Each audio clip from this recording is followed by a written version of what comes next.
Awesome. Let's go ahead and do some theory stuff.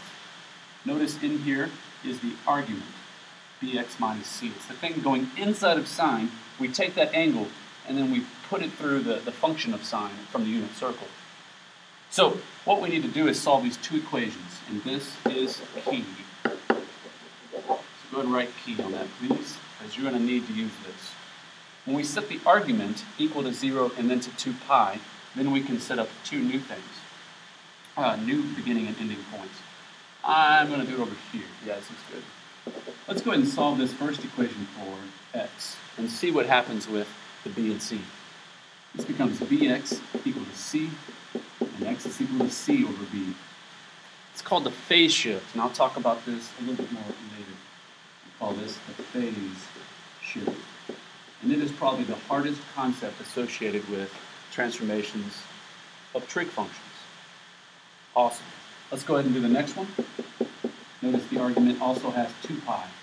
This is the beginning and ending points where things become important for the new function. Cosine is the same way because it starts at 0 and ends at 2 pi on the unit circle. So I'm going to go ahead and solve for b.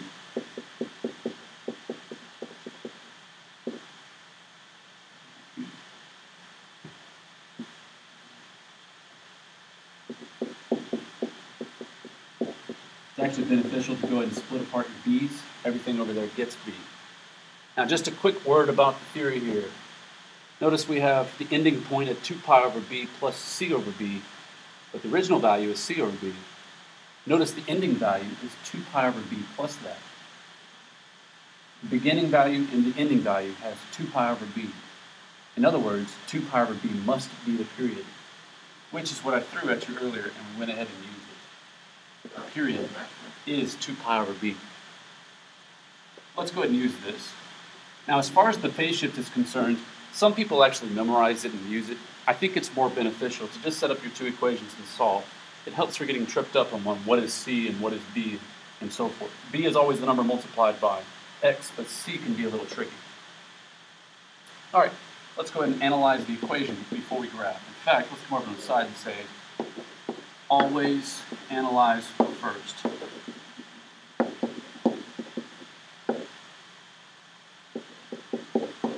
Always analyze first. That means look at your equation, set up the things you know about it, do some solving, find out your period, your amplitude, possibly a phase shift, increment, and any vertical translation, which we will do later on. Let's set up the two equations. 0 is equal to x minus pi over 3, and solve for x. And let's set the other equation. Remember, this has to end at 2 pi. Solve for x. 2 pi plus 5 pi over 3. I'm going to go ahead. No, let's not do that. That is 6 pi over 3 plus pi over 3, which gives us 7 pi over 3, and that is our ending point. Now, this is a little bit tricky to take this beginning point and ending point. Now, if I subtract these, notice we had added 2 pi to it, so our period is obviously still 2 pi, because b is equal to 1. All right, now setting up the axes is a little tricky at first with our increment. Now, as you saw from before, I said that the increment was equal to 1/4 of the period, except we run into a problem here, because if we count by pi's over 2, we're not going to run into the pi's over 3. That gives us a bit of a problem when trying to find our points. Now, you could graph by pi over 2, pi over 2, pi over 2, and so forth, and just try to rough the pi over 3. You're just not going to have a very clean graph. So what's best is find a common denominator between these. Obviously, I'm going to choose to use pi over 6. So I'm just going to count by pi's over 6, and by so doing, I'm going to get this point and the other the other 3 critical angles, because I need 5 critical points. Unfortunately, with the way that I set up my axes, I don't have enough values, because I've got to have 7 pi over 3. That's 14 pi over 6 if counting by pi over 6. 1, 2, 3, 4, 5, 6, 7. So unfortunately, I didn't give enough values, but sometimes it happens, so we have to improvise a little bit. So I'm actually going to count by pi's over 3, keeping in mind that pi over 6 is in between the two values. So I'm going to count by pi over 3. You might have chosen to do that just by the values that we got here, but it always doesn't work out that cleanly. I'm going to reduce as I go. 2 pi over 3, 3 pi over 3, which is pi, 4 pi over 3, 5 pi over 3, 6 pi over 3, and 7 pi over 3.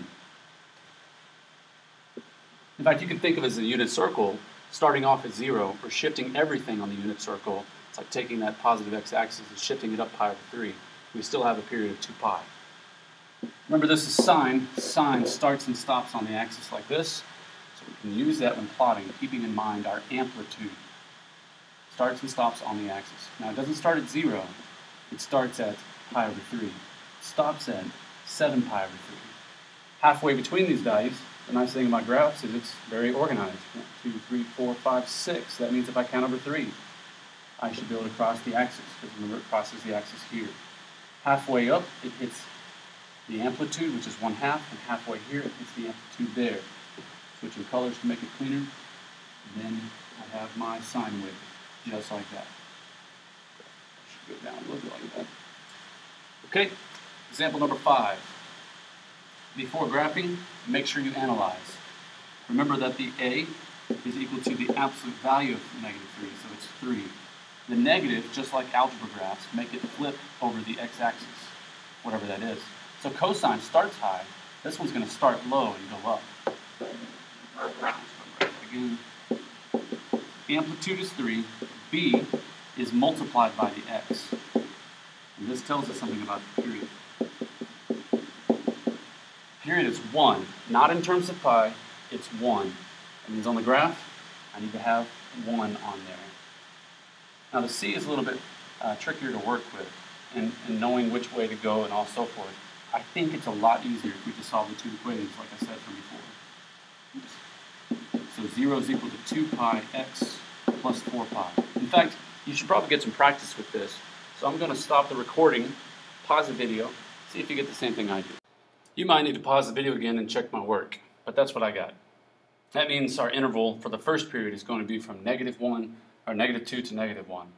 Before I do this, I'm going to go ahead and find my period, my increment. The increment is 1/4 of the period, so it's just 1/4, which works out nicely for a coordinate plane.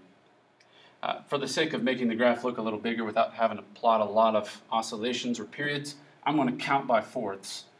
So I got -1/4, -1/2, -3/4, whoa, can't do that, excuse me. Now, the increment, if you want it to be pretty, is 1/4, and this is a common problem, so it's probably good you saw me go through it. That's a pi, by the way. So I'm going to go by, let's go by halves. So half, 2, 4, so we got enough. So -1/2, -1, -3/2, -2, and so forth. 0, 1, 3/2, 2, and so forth.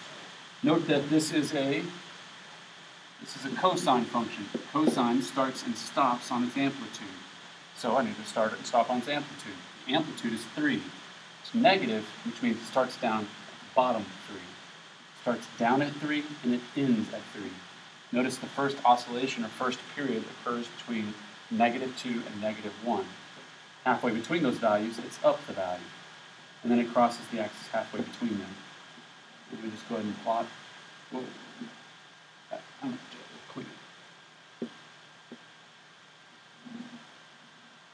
Kind of a skinny wave.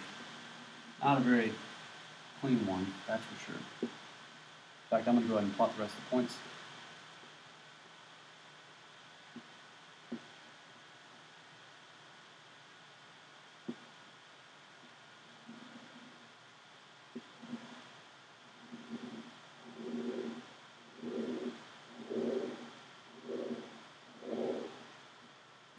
Not exactly the prettiest graph, but you got the basic sense of how it works.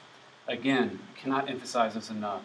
Set up your two equations with the stuff that's on the inside of the trig function. 0 and 2 pi, because that's the first period on the unit circle. Awesome, let's go to the next example. Example number 6 has a vertical translation, and it's also our last example to be done with these notes.